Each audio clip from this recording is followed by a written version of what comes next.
Let's talk about the 2006 version of Black Christmas. Let's get into it.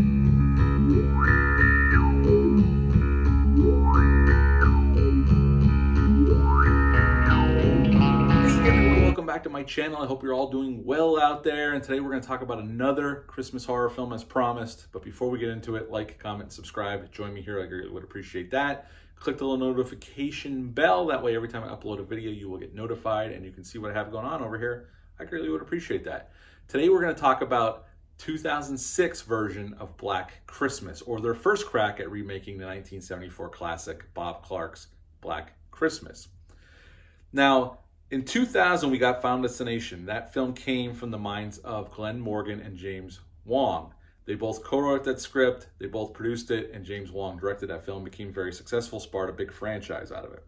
In 2003, Glenn Morgan directed the remake of Willard. That was his first theatrical film. Didn't do so well. In 2006, that duo came back to the Final Destination franchise to make part 3, and you'll see some actresses that came over to work with them on this film. Once again, Glenn Morgan and James Wong co-wrote. Glenn Morgan produced it, and James Wong directed Final Destination 3, which ended up being a nice size hit for New Line Cinema. In the meantime, when they got finished filming that film, they got an offer to direct. Glenn Morgan got an offer to direct a remake of Black Christmas, which he was a huge fan of, and he happened to be a friend of Bob Clark's, who got his Bob Clark's blessing and brought Bob Clark on as a producer. But this film was also produced by the Weinstein brothers, so you can already smell trouble ahead, and we'll get into that as we get through this review. So Glenn Morgan co-wrote this script with another gentleman and directed this film, and James Wong came on to produce this film. Now, they brought some actresses over from Final Destination 3. One, the main actress, Mary Elizabeth Winstead, who plays Heather in this film, was in Final Destination 3. Christina Cloak was in that film as well, and she's in this film as well as she's the Margot Kidder character in this film. If you've ever seen the original, Margot Kidder's character is kind of like a functioning alcoholic, and that's her character in this film. Michelle Trachtenberg's in this film as Melissa. She was on Buffy the Vampire Slayer and other TV shows and some movies. Lacey Chabert, Party of Five fame. She has a lot of Hallmark movies now. She's in this film. Andrea Martin is in this film. She was Phil in the original 1974 film, and in this film she plays the house mother, Mrs. Mack.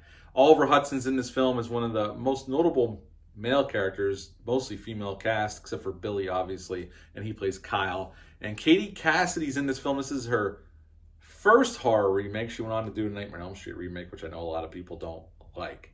Now, this film keeps the basic plot of the original film. We have a bunch of sorority sisters in this house on Christmas Eve. It's snowing outside. Everything's decorated to the nines with Christmas lights. But then we get our killer Billy, and we get a lot more backstory into Billy. In the original film, it was just a guy who climbed into the house, into the attic, and started torturing these young ladies, verbally, mostly through these phone calls, these unsettling phone calls. In this film, what they do differently is they give Billy a lot more backstory. They show him in the insane asylum, and they go back and show his childhood and why he got so messed up. Here, in this version, he has a liver disease, which caused his skin to turn yellow from jaundice. And he had a really shitty childhood. There was some incest with his mother, who gave birth to his daughter/sister. Yes, it's a place they actually go in this film. I'm not making that up if you've never seen this film. So that's a little shocking. In the first film, we don't get any backstory to the killer, which made him a little bit more creepy, I think, compared to this film. And he has a daughter, and we see him getting older and then killing his mother and then cutting with one of those things that you make cutout cookies with out of her skin, making cookies and sitting there eating what he baked when the police show up and arrest him. And his daughter ends up growing up with missing one eye because Billy took it, and she's in an orphanage.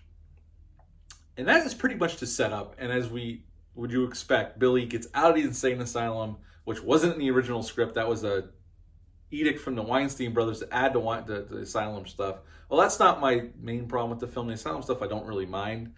But this film is very schizophrenic. We'll get into that in a little bit. Billy shows up to the house along with Agnes, his sister, and they start killing the girls fast and furious. And then we get our final showdown. They think they kill Billy and Agnes, and then they get to the hospital in body bags. They're still alive. How the hell the paramedics body bagged them up without checking that they had a pulse or if we're still breathing?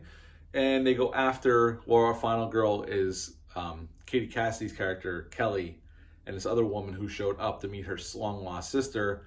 They kill that woman. Kelly kills Billy and Agnes, and that is the end of Black Christmas 2006. The positives about this film: I think the cast is decent. All these young ladies are good here for what they're given to do, which isn't much. Some of them are to play the drunk. Some of them are to play the bitchy sorority sister or the princess sorority sister. They're not given a lot to do, but they're fine in what they're given to do. They're certainly better than the girls in the 2019 Black Christmas remake.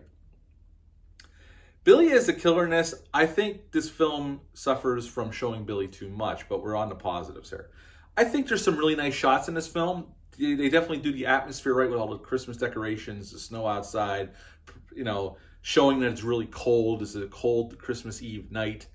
I really appreciate that when horror movies go for broke and they really steep themselves in the season they're trying to portray on film. The kills are batshit crazy and gory as hell, especially in the unrated version. They do show Billy cutting the skin off his mother's back with the cookie cutter and then baking it in the oven. They don't shy away from the blood. They show people getting their heads getting impaled with icicles. They show Billy stabbing the shit out of people with sharp objects. They're not afraid to show the carnage candy here. There's plenty of it to go around. So if you're a gore hound, you're going to be entertained just by that fact alone. There's some creepy atmosphere at times, although I think it gets glossed over in a hurry to get to the next set piece, next kill. This film is very schizophrenic. It hops around a lot. It doesn't feel like a cohesive script. Although there's a reason for that we're going to talk about in a second. So I'm kind of in my negatives. It's kind of very schizophrenic. Feels a bit choppy the way the story flows. I didn't really need the extra backstory to Billy. I really didn't.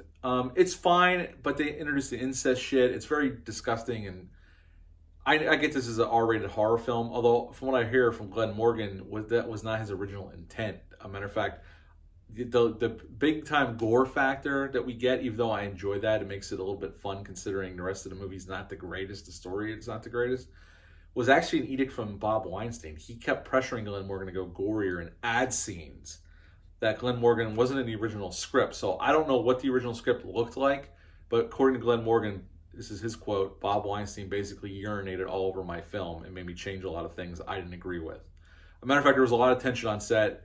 Glenn Morgan and Bob and the Weinstein brothers often clashed during filmmaking and made it very... Glenn Morgan tried to protect the cast, but his film definitely got messed with by the Weinsteins, and they had a notorious track record of doing so with even great horror directors like Wes Craven. They messed with him constantly on Cursed, and that movie's notorious for the shit Wes Craven went through with the Weinstein brothers. Again, I think the Weinstein brothers were frustrated filmmakers. I don't think they were really good producers. I think they kind of sucked, and they were assholes, obviously, and Bob Weinstein was a scumbag of a human being. And a lot of people gave him credit back in the day. You can't give them any credit for the Quentin Tarantino films. That's all Quentin Tarantino. All they did was give the money. Other than that, they had nothing to do with any of that shit. So I don't give them any credit. But they messed with Glenn Morgan a lot, made him shoot a lot of scenes he didn't want to shoot. Matter of fact, they shot scenes in LA without Glenn Morgan even being around. So that was some of the problems on the set. So you could see why this film's a little choppy. And it's definitely in a hurry. This movie doesn't drag. But they give you the backstory, and we get to the house, and it just seems like it's rushing. Once we get to the house and Billy shows up, it's just flying towards the end, which kind of makes it fun because the story doesn't hold up. The story is definitely more over the top and kind of dumb, which I am fine with the movie being stupid. A lot of people thought Malignant was stupid. It came out back in September, but I absolutely loved Malignant. And I think James Wan going for broke and batshit crazy worked for me. Here it works for me a little bit. But the crawling in the walls and between the floorboards and almost making Billy a little supernatural towards the end, I don't know if that was their intent, but that's the kind of gist that I got from it. I didn't like that shit. I didn't need it. I didn't need Billy's backstory either. The first one was creepy with no gore.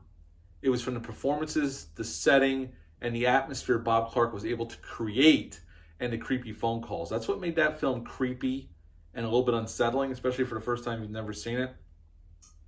This film just goes balls out to the gore, and there's not really any scares, honestly. There's a few jump scares, but this movie's not really scary. There's a few creepy scenes, but it goes more for the disgusting factor than anything else.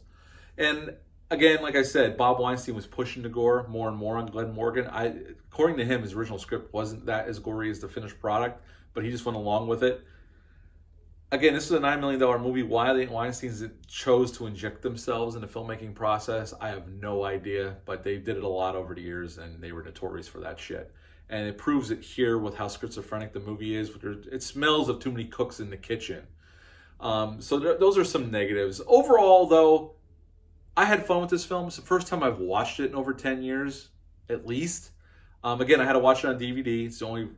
The Blu-ray you can get is quite expensive, and I'm not going to pay that much for this film. Maybe Shout Factory, Scream Factory would give us a good unrated Blu-ray upgrade sometime, but it never got an official Blu-ray release in the US anyway.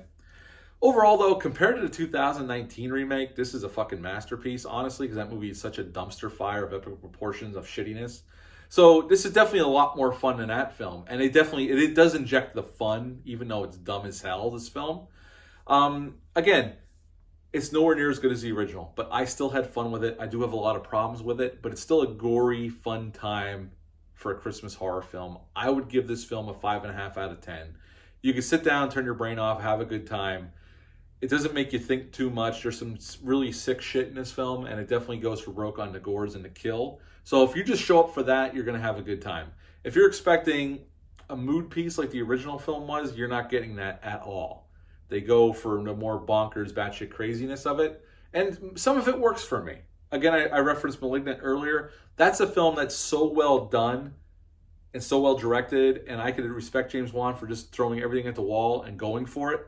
This film, it feels like their intent was maybe going for a more serious horror film, and according to Glenn Morgan, that was what his original script was, a more serious horror film, where this definitely goes into camp territory, although still while maintaining the disgusting factor and over-the-top gore moments. But overall, I still had a good time with it. So yes, 5.5 out of 10 for Black Christmas 2006. What are your thoughts on this film? Leave a comment down below. Let me know. Hit the thumbs up, hit the subscribe button, share this video. I would appreciate that. I'll be back soon with a review for the Krampus Naughty Cut. We're going to do Missing in Action 3 this month. We're going to do It's a Wonderful Life this month. And I think I might do a review for 8-Bit Christmas. I got to sit down and watch that over the Thanksgiving holiday. And I want to get my thoughts on video for that film. But until then, bye.